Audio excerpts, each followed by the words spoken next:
कोरापुट जिला बैपारीगुड़ा बीजेपी पक्षर भारतीय जनता पार्टीर कार्यकारिणी बैठक अनुष्ठित हो केन्दुगुड़ा पंचायत भात डंगर शिव मंदिर अनुष्ठित होता। यह बैठक में केन्दुगुड़ा पंचायतर सभापति रघुनाथ प्रधानी अध्यक्षता करथिले एवं यह कार्यक्रम में ब्लॉक बीजेपी सभापति उमेश चंद्र पट्टनायक मुख्य अतिथि भाव जोग देथिबा बेले सम्मानित अतिथि भाव ब्लॉक साधारण संपादक चक्र बैरागी, ब्लॉक आदिवासी मोर्चा सभापति धनपति नायक, ब्लॉक बीजेपी संपादक मकरमाली प्रमुख जोगदे दलर नीति आदर्श और आगामी दिन में दलीय कार्यक्रम उपर आलोकपात करथिले।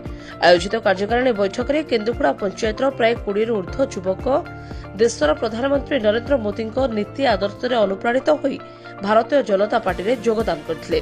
उक्त बैठक में पानीय जल समस्या, रास्ताघाट निर्माण में व्यापक दुर्नीति, ट्राफिक समस्या, सहरर छकगुड़िक गाईगोरू आश्रयस्थली पालटिबा संपर्क में आलोचना करा जायतिला। आगामी दिन में त्रिस्तरीय पंचायत निर्वाचन को आखिरे रखी ए बैठक करा जायतिबा जणापड़िछि। ब्यूरो रिपोर्ट दृष्टि न्यूज।